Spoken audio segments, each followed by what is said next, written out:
I've often said this before that for any political historians going forward, the periods of, 2016 to 2019 will probably be written about for years and years and years to come. Um, there will never ever be the definitive story of what really happened because there will be continuous definitive stories, new continuous editions created again and again and again and again throughout the years. This will be probably become to be known as one of the most studied periods of British political history for just what we've gone through, and we've lived through it, which is often kind of weird when you, you know, think back. Especially for me, this is easily one of the biggest, periods of political history, certainly in my lifetime. I know many people out there will probably look back and think about events that happened in their lifetime and think, yeah, I lived through that. And it's strange to think, how may have started and then what happened and then the aftermath of it. And that's what we're currently seeing at the moment, the aftermath. And of course, as we've said before, this isn't the beginning of the end. This is just the beginning of the beginning of all this. So we are still very much at the beginnings to see how Brexit is going to affect like the rest of the UK and what's going to happen in the future. We already know it's bad in terms of trade. We've seen the numbers. We've been telling you that for years. But of course, that's not the point. It is the point to reach out to these people who voted for Brexit and make them realize that you were conned. Sympathy for the conned, not the con men, as James O'Brien says. Go after the con men, not the conned. So that's something that I've often tried to do and talk about. And I've said before, separating the Brexiteers to Brexit supporters when you're talking about that. So I figured we dive into this because I think, as I've said before, it's going to be a very much studied piece of political history and something that, again, going forward, is worth knowing because, again, probably for at least the Conservatives for some time to come, a lot of the players in the Vote Leave camp will certainly be having a lot of impact on British politics, and indeed, most certainly, the British Conservative Party for years to come at the moment. So let's jump into this article then. But before we do that, please remember to hit that like, share, and subscribe button. And of course, down below, there are links to my Patreon page and a one-off donation link where you can, buy me coffee. And thank you to all those people who do support me that way. And of course, there are the YouTube memberships open down below as well. So let's jump into this. This comes from the Byline Times with the title of The Populist Alliance, How Vote Leave Came to Rule British Politics. In the now curious political landscape we now populate, still dominated by the coronavirus pandemic, there are many who urge us to move on from the ghosts of Brexit. The Labour Party is so deeply scarred by its supporters' divisions on the issue that now talks of trying to seeking to define a new working relationship with our European neighbours rather than revisiting past arguments. For Boris Johnson personally, Brexit is the useful comfort blanket for which he cannot let go of. It was, after all, the policy which made him Prime Minister, a strategy that he opted for winning 2 newspaper columns, writing one on the benefits of remaining in the EU. Michael Gove, on the other hand, was always very much a Brexit zealot. The cabinet minister closest to Rupert Murdoch and the News Corp, he shares Murdoch's long-standing frustration and disdain for the EU.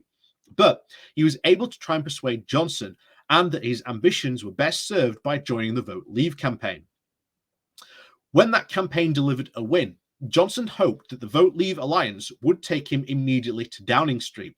His hopes were completely dashed, however, by the very mendacious Gove, in the words of David Cameron, who, rather than joining Johnson's 2016 leadership campaign, announced that Boris cannot provide the leadership or build the team for the task ahead. It was a devastating, thoroughly temporary blow for Johnson. The interim period under Prime Minister Theresa May proved very brief, and both for Johnson and Gove resolved ultimately that both for their ambitions would be best served by reassembling the Vote Leave team, including Gove's close advisor Dominic Cummings. Curiously, Gove's 2016 criticism of Johnson bears a very uncanny resemblance to the recent criticism of Johnson by Cummings. Johnson and Gove were determined to build a Vote Leave government. Undaunted by the 2018 findings by the independent elections watchdog, the Electoral Commission, that their campaign had indeed broken electoral law by securing its 2016 EU referendum victory. Cummings was then also determined to avoid answering questions that refused to give evidence to the Commons Digital Media and Media Support Committee inquiry on the disinformation and fake news, for which he was found in contempt of Parliament. Nevertheless, Johnson was equally determined that the actions of Cummings and the Vote Leave should not be scrutinised by the committee, resulting in a 2019 call by the parliamentarians to instruct his close advisor to explain his actions. On the contrary, individuals such as Matthew Elliott and Vote Leave CEO were rewarded by Johnson as Prime Minister with key advisory roles in his new Vote Leave government.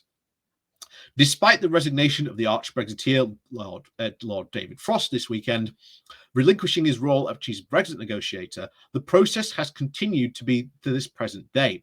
Just a fortnight ago, Johnson appointed Liza Stewart, previously in place in the House of Lords by the Prime Minister, to oversee the independence of civil service appointments. Baroness Stewart was central to a central component of the Vote Leave operation, as a member of the organisation's finance subcommittee. Thus, she was one of the very small group of people who, in June of 2016, were consulted internally to approve a payment to the Vote Leave campaign's offshoot, Believe, of which hundreds of thousands of pounds, effectively evading the electoral spending limits. She then approved the payment personally, a payment later found by the Electoral Commission to be unlawful. Johnson is very audacious in rewarding his former Labour supporters as well, such as Stewart, who helped the Conservatives to win a majority back in 2019. Former Labour MPs Ian Austin and John Woodcock have been rewarded for their support of Johnson, also by being appointed to the Lords. Their role is the critical boostering of Johnson in the former Labour areas. By contrast, the Prime Minister's treatment of his opponents in the Conservative Party has been ruthless. Former ministers and respected moderates such as Ken Clarke, Nicholas Soames, David Duke, Dominic Greaves have all had their political careers ended in Johnson's determined quest for a hard Brexit. Ultimately, Johnson seeks to build a very much populist alliance rather than a conservative project. His interventionist approach, involving heavy state spending and higher taxes, is an anathema to the neoliberal convictions of the Thatcherite Conservatives. Again, Michael Gove has been central to this drive, who is now in charge of levelling up. Gove is a master of cynical politics. Levelling up, of course, nominally is the replacement for the rules-based EU regional aid system that appears to be motivated more by the US-style pork barrel politics payments. In addition, his cabinet office role, Gove, has sought to reduce the power of the Electoral Commission, ceding its powers to a parliamentary committee with a government majority some say is responsible for the watchdog's finding against Vote Leave. And of course, Vote Leave's illegal payment was made to the Believe campaign director, Darren Grimes, who has also been in the news again recently. His role in Vote Leave's success via its Brexit ally Believe has given him a somewhat celebrity political status.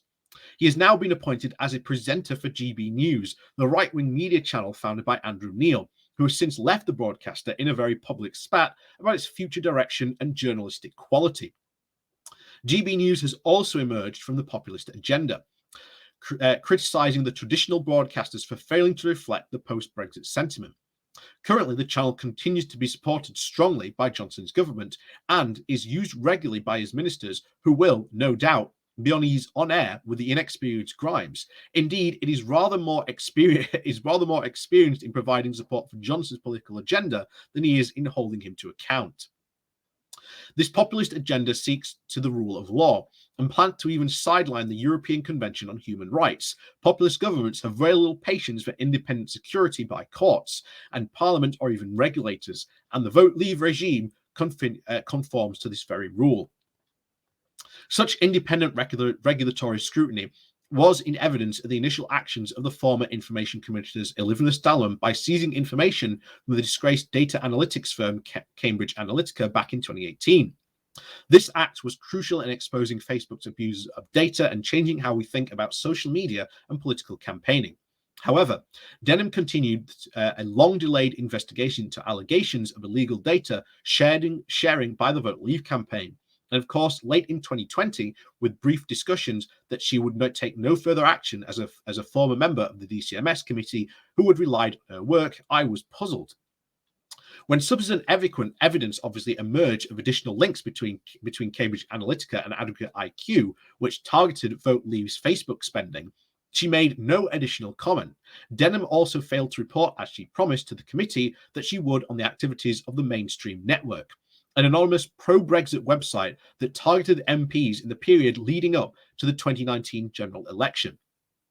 The DCMS committee was also frustrated by Denham's refusal to publicly release the details of the court statement which reached with Facebook, allowing the seizure from the servers from Cambridge Analytica officers back in 2018.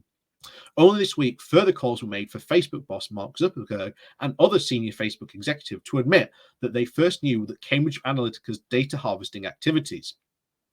It has been with some astonishment, therefore, that Denham has now been appointed a consultant to a law firm that represented Facebook in legal proceedings against the Information Commissioner's office, and with whom she had negotiated. While I make no allegations of wrongdoing in this revolving door, this creates a perception of possible conflict of interest for any regulator, weakening the idea of independence. Denham aside, though, the government appointments show that political patronage is being used to its fullest extent to pursue the Prime Minister's populist agenda, undermining the separation of powers between the judiciary, the media, and the legislature and the executive. This adds to a general distrust of the very British institutions, which can ultimately only be addressed by far-reaching constitutional review as part of a coordinated effort to rebuild confidence in a system that can no longer be relied on conventions and the, quote, good chaps in government. So, as you can see, this continues on at pace. More revelations obviously coming out again, even now about 2016, and of course the engagement, of course, with Cambridge Analytica, they're overspending, making it a legal election, a legal referendum. There's all sorts potentially going on there.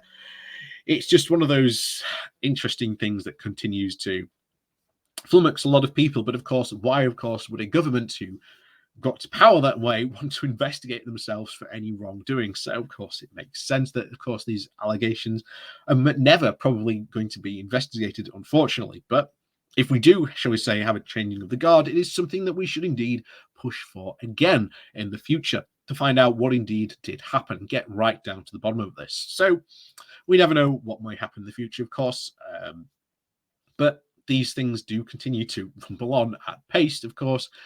And of course, Brexit continues to fail on its continued daily basis. Like I say, it's had its first year, and of course, it hasn't worked out as well as the Brexiteers had indeed hoped for.